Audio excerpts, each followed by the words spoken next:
Booka is one of the main niggas for who can't even come back around, gang. Like, he can't come back around right now, folks, because of Booka. He done did, folks. Booka breath used to be smelling like shit, bro. Every time folks talk, all I heard was yo, face. Yo, your face, please, with sugar on top.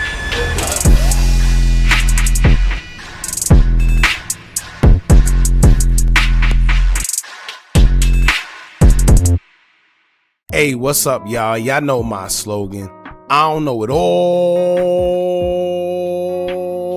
but I know what I've been through. Now, before we get into this video, make sure you check us out on Patreon at www.patreon.com/Hookah Anonymous _.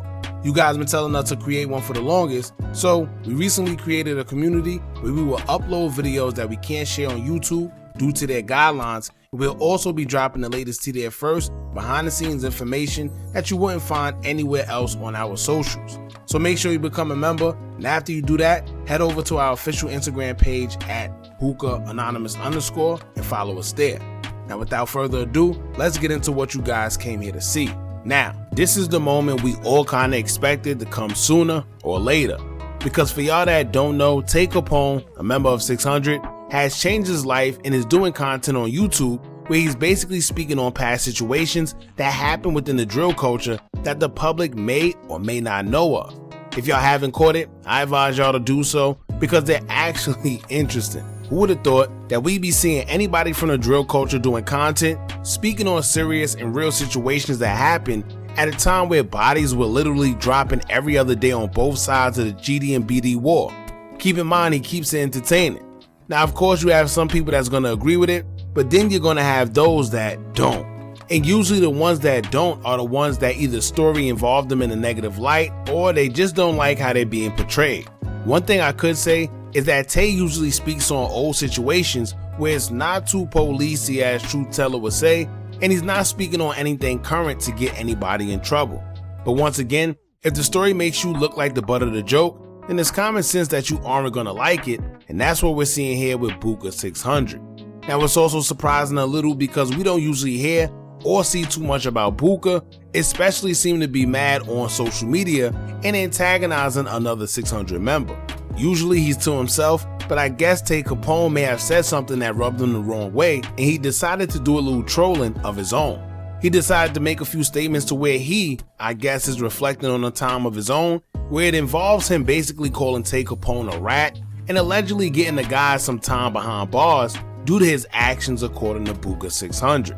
Now, this is ironic because we know that there's always been these allegations on Tay Capone's name, so for Booka to come out and say this, knowing they share the same set, will start making people wonder whether it's true or not, because they will assume that he knows what's going on behind the scenes. But here's my thing with that.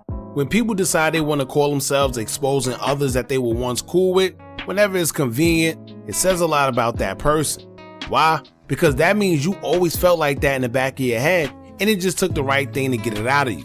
And y'all wonder why backdooring and slime situations are at an all-time high, but it's mainly because a lot of the guys don't really be the guys and be having secret animosity against their guys, and all it takes is the right thing to reveal it.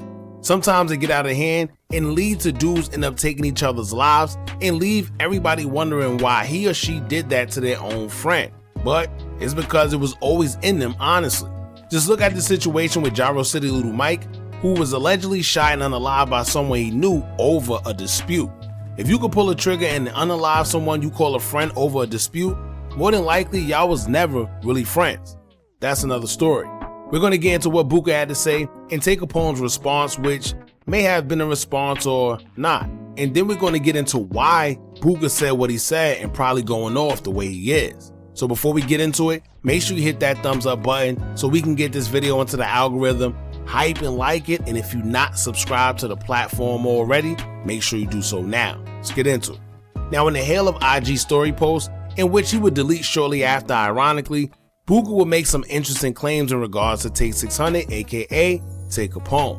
He would take to his IG story, and in the first slide, he would state, quote, You gotta tell the stories about when the six took your effing pipe, or when you dooted on yourself trying to be something you not, or the stories when you told on them guys and got them 40 years at LA Gang. Then, in the next slide, he would stay quote. Laughing emojis. You a comedian, ain't you? Let's laugh about it. Then in the last post regarding the situation, he would stay quote. I love F, he apologized to a rat. I love M thing, same ish.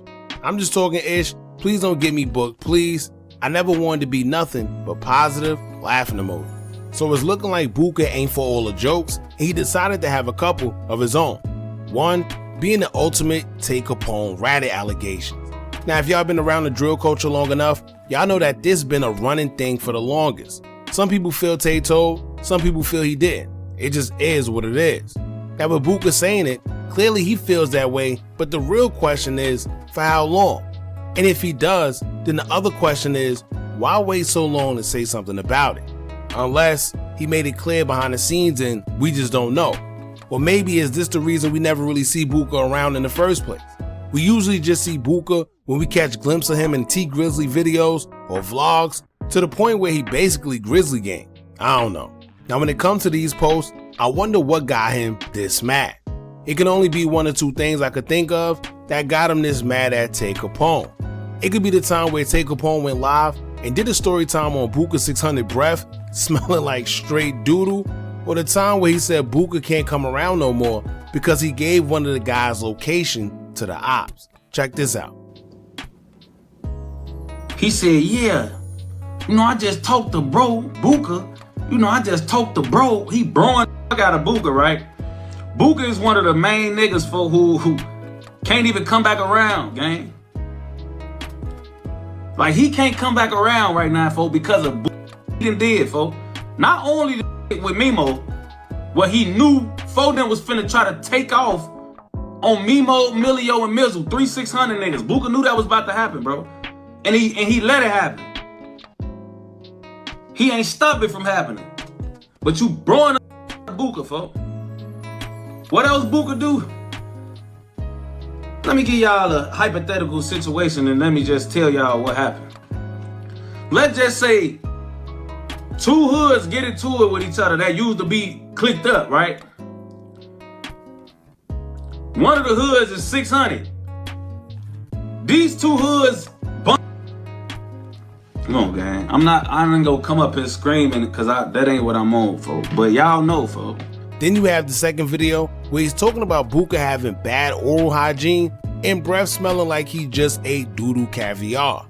Y'all check this out. Booka breath used to be smelling like bro. Like, I swear, bro, no trolling, no nothing. I used to tell, I'm talking about Dookie. I ain't gonna lie. Every time folks talk, all I heard was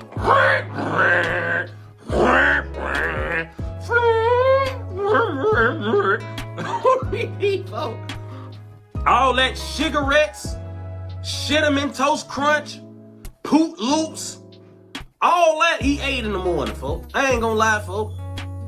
Dookie crisp, everything, folks. Then he had the nerve to be having a girlfriend at a time. She already spending the night at his crib. I used to be in the front thinking like, gee, she really be waking up. They be, we young as hell. They waking up in the morning at 8:39 in the morning. Man, what? Y'all don't smell that Dookie? Now I get it. Either one of those could make someone mad, especially if it's true. You don't want nobody talking about your breath smelling like Dookie, especially if it really does. Because all it takes is for someone who really knows him and really feel the same way to see that video and be like, nah, I thought it was just me. And once you get people to start agreeing with something like that, it's over. Now, as far as the other thing, he never denied it. He never said he didn't do it. And honestly, if he did give up his friend's location to their ops, that'd be crazy. How could you explain giving one of your friend's locations to someone who they clearly just had a shootout with? I would love to know what his reason was for that, because it definitely don't make no sense. Now, as far as the post, Tay Capone didn't really respond, but he did repost a post from another 600 affiliate by the name of M Thing, who was also mentioned by Booka in those same posts. Tay Capone would repost a post that stated, quote, the biggest threats and biggest names in the street ish done lost their life to this ish. You ninjas better stop thinking y'all untouchable. This ish could happen to anybody, any day. And I don't know if that was a shot at Booka in a little subliminal yet cryptic way. However, it is a real post. We've seen on numerous occasions some of the biggest guys in the drill culture who felt nothing can happen to them got made an example out of. Nobody is untouchable. For every tough person, there's somebody tougher or someone who feels they're just as tough as you. Time after time, we've seen guys say they can't be touched and end up getting touched shortly after. Crazy. And the crazy part about seeing all this, every time I see guys from the same set going back and forth with each other, it reminds me of that time when Truth Teller said, quote, "At some point, these guys' ops are all going to be dead and they're going to start beefing with each other." And it's like, that's what we've been seeing since then. The ops is either dead or in jail, and it seems like these guys are resorting to going back and forth with each other. Crazy. But anyway, y'all let me know what y'all think about this. How do y'all feel about what Booka600 had to say? And is he right or wrong for going public with how he feel? Don't forget to like, comment, share, and subscribe. Hit that bell so you're notified every time we drop new content. And remember, as long as you keep on watching, I'm gonna keep on dropping. I'm out. Are you tired of a bunch of social media gurus promising you results with their course, but all they do is take a bunch of information off YouTube and Google and sell it to you? Well, look no further. Our YouTube Tips and Tricks Masterclass course comes equipped with SEO tips and tricks along with methods we use to growth hack our YouTube channel. It also includes step-by-step ways to publish your video before uploading to guarantee a great SEO score, therefore your videos can rank and be shown to a bigger audience. Views and subscribers don't come by luck, and just how YouTube have an algorithm, you should have one as well that can guarantee you results. We doing websites and softwares we personally use to generate money creating Faces YouTube channels. If you also would like to skip the process and just buy other pre-built accounts, whether it's Instagram, YouTube, or Facebook, we also threw that in there for you too. We went through trial and error, so you don't have to. Click the link in the description or the comments and get started today.